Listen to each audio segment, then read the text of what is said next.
LPVO versus red dot. Howdy y'all and welcome back. So an LGO member recently asked my opinion on LPVOs, just kind of in general, and that got me stewing on the idea of if I were to recommend a brand new gun owner, someone just building their first AR, or they just bought an AR but it doesn't have an optic yet, what direction would I send them? And this is just one of those topics that there is no short, easy answer for. And pretty much every major gun channel has done a video on the topic of red dots versus LPVOs, or red dots in conjunction with a magnifier versus LPVO, different red dots versus other red dots, like this is a prism optic. Technically, it's not really a red dot. It's a 1X prism, which is different than a red dot like a SIG Romeo 5 or an Aimpoint T2, which is different than an EOTech holographic. But for the purpose of this discussion, we're going to put all of the 1X optics, meaning there is no magnification behind it. We're going to put them all in the same category as red dots, or green dots if you prefer, versus a optic that can do 1X, but then you rotate the optic and it will give you 2X, 3X, 4X, and nowadays they're going up to 8 and 10, pretty common. And it might seem like, well, this would be the obvious choice because it gives you more options, but there are a lot of pros and cons to both, and like I said, there's really no easy answer. Well, okay, maybe there is. All right, so the first two things that come to mind when I want to counsel someone who has just built or bought their first AR, what is the intended use of this weapon? Most of us, if you're getting that first one, it's probably going to be home defense or some kind of like civil unrest, shit hits the fan, kind of domestic something, right? Like that's generally where we tend to land. Although some people are going to build that first one and they want to go hunt with it.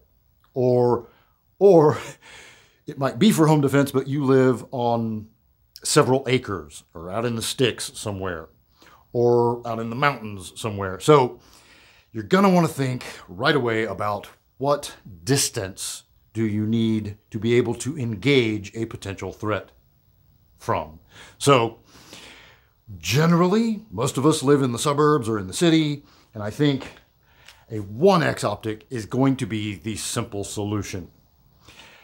Now, budget is a whole other thing that comes into play here. So your intended use and your budget are really going to dictate where you start.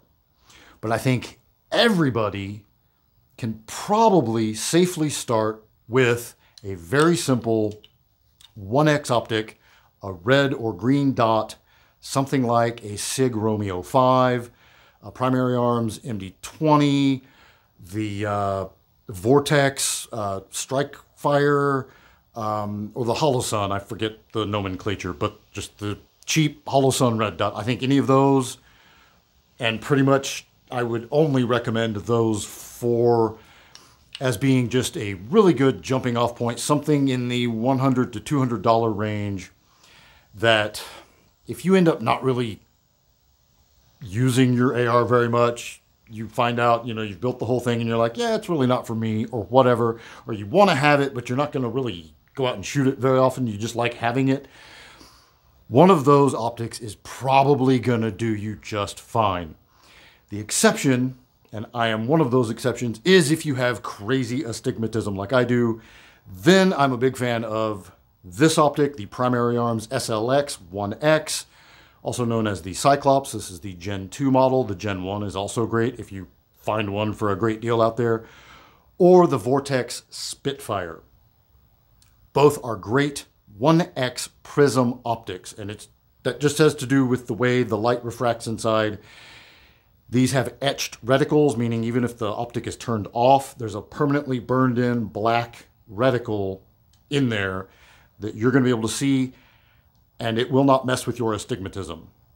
Whereas even like a higher end Aimpoint or Trijicon red dot will mess with my astigmatism, and that can vary on lighting conditions and kind of how much caffeine I've had or rest I've had or whatever.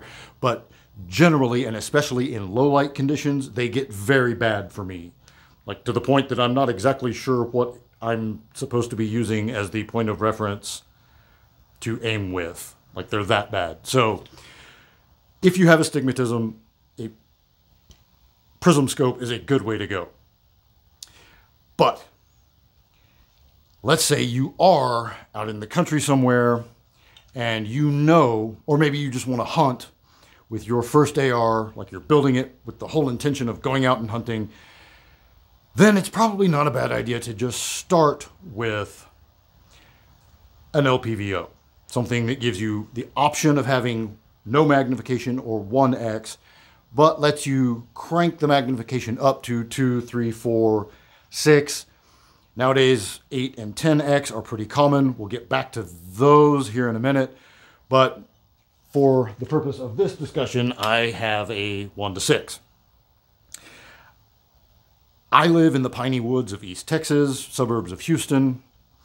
For me to even find a range that is like a 200 or beyond, I have to drive a long ass way. All of my ranges are 50 meters or 100, or probably yards. 50 or 100, stick a fork in it, you're done. So do I need an optic that will reach out to 500 or 600 meters?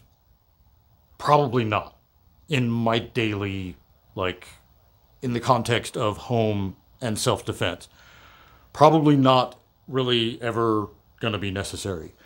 But if I lived in Montana or Nevada or California or any number of places, that might be a completely different thing. Or like I said, if you want to hunt, then this might just be where you want to start. So right away, you're going to get into weight and eye relief as major differences between 1x or magnified. And it really doesn't even matter if you're talking magnified, like running a backup magnifier behind a 1x, you're still adding a lot of weight. And the beauty of a 1x optic is that they are extremely light, which means if you need to maneuver this in and out of a house, in and out of a car, weaving through the neighborhood, whatever, any kind of a close quarters battle sort of situation, just a plain old red dot is going to be the lightest and easiest to engage. You're going to have the most forgiving eye relief. So when we talk about eye relief, we're talking about the distance your eye needs to be behind the rear of the optic. And eye box is where your eyeball needs to be in relation this way. And 1x optics, whether it's a dot, a prism, or a holographic like an EOTech, they are extremely forgiving, bringing it out this way, all the way into this, anywhere in between, this is usable. And you can be pretty far off this way, and it's still usable. Whereas, with a low power variable optic, you're gonna need to be something like that. So this is a Vortex Viper. It has a pretty forgiving eye relief on it and a pretty forgiving eye box, which is one of the reasons I went with it. As you go up in magnification, that eye relief is going to shrink on you. Also, when you go down in price, that eye relief is generally going to shrink on you as well. And when you go way, way up in magnification, as I mentioned, those 8 and 10x optics that are out there, when you're cranked way up like that, you're going to generally there's going to be one little sweet spot that you have to find. It's going to be something like that. You're in real close on it, and you don't have a lot of latitude to go outside of that. Like you're going to need to be stable, locked in, and the more magnified you are, it's almost like having too much horsepower in a car. So like a Hellcat, right? You've got like 780 horsepower or whatever they are. And if you hand that to your teenage kid and you're like, here, go, have a blast, they can get themselves in trouble. It's too much power. 8 and 10x magnification can kind of be like that if you're a new shooter. You zoom all the way in and every little teeny tiny like deviation you make in movement or breath, everything you're looking at through that magnification is going to move a lot. And it's actually sometimes better to back off a little bit on your magnification, get a little bit bigger field of view, and what you're seeing will be a lot less sensitive to movement, which will help you settle down and take a cleaner shot. So it's a big marketing thing that like, oh, 8x and 10x magnification. Do you really need that? Probably not. Unless you are really long range shooting, and by then you should be moving up into like a better tier of optic quality than what a lot of these, I'm looking at you, Swamp Fox, like 8 to 10x magnification that they're offering out there for like really good prices. So just because you're getting a lot of features for a low price doesn't mean you're getting peak value, right? You're just getting a lot of features in a cheap, shitty optic, and it's not going to do you right. So there's a ton of different variables that come into play. There's no easy solution to this. But with both of these options, there are workarounds. So the workarounds. If you have started off with a 1x optic and you find yourself really wishing every now and then that you could reach out a little bit farther, you have the option of picking up a flip-up magnifier. In 3x, they make 5x. I think there's even a 6x that somebody makes. And you can mount that on a QD, which is quick disconnect mount behind. It would go like this. I'll roll in some B-roll footage here so you get an idea. Mount it behind your 1x, but you can easily take it off if you don't need it there, but then you can add it there if you want to go out and shoot a little longer range. And a 3x magnifier, if you're doing your part, you can make hits out to 500-600 yards. Not too terribly difficult.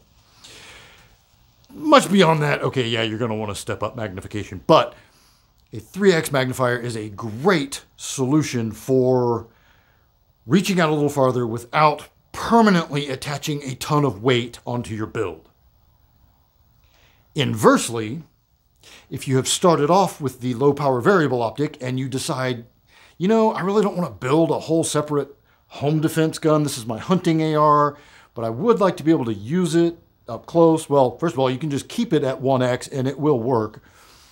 But if you really like the idea of being able to keep it kind of dialed in at 3x magnification, so when you step off your back porch, you can see your back fence that's a mile away or whatever, you can add a 45-degree offset red dot, a pistol dot. They also make them mounts where you can add it directly on top. So you can add them like up here, or I've even seen them mounted right here. So you've got a pistol red dot here. I recently got to play with my buddy Brandon's 16-inch M&P build that we've been modifying and tweaking. And he's got a Strike Eagle 1-6, and we just added an Arasaka 35/45 degree offset mount right here. And he's got a Holosun 507C on there. And that 35/45, it lets you can either mount it at a 35-degree angle, which we started out experimenting with, and then quickly realized that although it makes turning the gun over a little easier, the problem was it really crowded in this knob, and the way it all lined up, it was forcing, we couldn't quite get it zeroed. And so we flipped the little base mount of the Arasaka around. It turns it into 45-degree angle. Then we got it dialed in, and that thing is a hoot. It's super, super cool. And the idea of being, say you keep your LPVO set at 3x magnification, and without doing anything, you just lean the gun over and boom, you're right there. Very, very, very cool setup. None of this stuff is brand new, by the way. I'm just trying to compile all of this information into one video for new people. So there are a ton of great videos out there discussing 1X with a magnifier versus LPVO. Sage Dynamics has a great one. Garand Thumb has a great one that's getting kind of old now. T-Rex Arms even has one that I watched this morning that's pretty good. These guys have their own private ranges and camera crews and a whole lot more. So they make it a lot more entertaining to learn all of this stuff than me just standing here like an asshole in my garage talking to you. But every gun channel has discussed this, and so I figured it was about time for me to do the same. And so here we are. So my short answer, if you have just built your first AR, just get a SIG Romeo 5. Stick a fork in it, you're done. It's going to do fine. Or like I said, Holosun, Vortex, Primary Arms. Those are kind of the 4 main brands I'm going to recommend for like lower end red dots or green dots. And then you start getting into your outliers, your prisms, holographics. With your LPVOs, please do not buy cheap glass. It's gonna piss you off. It seems like, oh, I'm getting this great deal and all these features and all. There's a reason it is cheap.